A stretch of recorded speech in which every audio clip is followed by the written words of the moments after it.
وقت کسی کا انتظار نہیں کرتا، اسی لیے ہر لمحے کو غنیمت سمجھو۔ غلطی ہر انسان سے ہوتی ہے، بہتر انسان وہی ہے جو اپنی غلطی کو تسلیم کرے۔ جھوٹ بولنے والا ہمیشہ سچ بولنے والے کے خوف میں مبتلا رہتا ہے۔ کسی کا دل توڑنا کعبہ گرانے کے برابر ہے۔ صبر کڑوا ضرور ہے مگر اس کا پھل میٹھا ہوتا ہے۔ غصہ ایک ایسا طوفان ہے جو عقل کے دیے کو بجھا دیتا ہے۔ علم وہ دولت ہے جو بانٹنے سے مزید بڑھتی ہے۔ خود غرضی انسان کو اپنوں سے بھی دور کر دیتی ہے۔ خاموشی ہزار باتوں کا جواب اور بہترین حکمت ہے۔ کسی کی مجبوری کا مذاق مت اڑاؤ کیونکہ وقت بدلتے دیر نہیں لگتی۔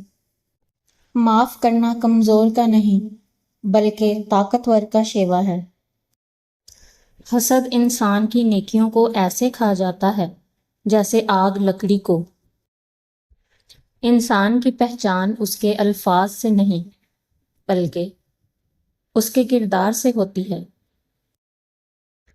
زخم وہ جگہ ہے جہاں سے روشنی تمہارے اندر داخل ہوتی ہے۔ تم یہاں ایک قیدی کی طرح ہو، اپنی جیل کا دروازہ توڑو اور آزاد ہو جاؤ۔ زبان کا زخم تلوار کے زخم سے زیادہ گہرا اور تکلیف دہ ہوتا ہے۔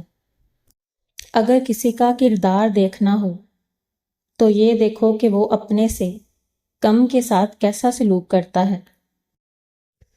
تمہاری نیت کی سچائی تمہارے چہرے کے نور اور تمہاری رزق کی برکت سے ظاہر ہوتی ہے۔ جاہل کے سامنے عقل کی بات کرنا ایسے ہی ہے جیسے کسی اندھے کے سامنے آئینہ رکھنا۔ کسی کی پوشیدہ برائیوں کو تلاش نہ کرو بلکہ خود کی اصلاح کرو۔ تم میں سے بہترین شخص وہ ہے جس کے اخلاق سب سے اچھے ہوں۔ مظلوم کی بد دعا سے بچو کیونکہ اس کے اور اللہ کے درمیان کوئی پردہ نہیں ہوتا۔ اللہ کے نزدیک سب سے پسندیدہ عمل وہ ہے جو ہمیشہ کیا جائے چاہے تھوڑا ہی ہو۔ تم زمین والوں پر رحم کرو، آسمان والا تم پر رحم کرے گا۔ جو شخص اپنی خامیاں نہیں دیکھتا وہ کبھی اپنی اصلاح نہیں کر سکتا۔ حسد ایسی آگ ہے جو انسان کی اپنی اچھائیوں کو، نیکیوں کو جلا کے رکھ دیتا ہے۔ نفس کی پیروی کرنا انسان کو تباہی کی گہرائیوں میں گرا دیتا ہے۔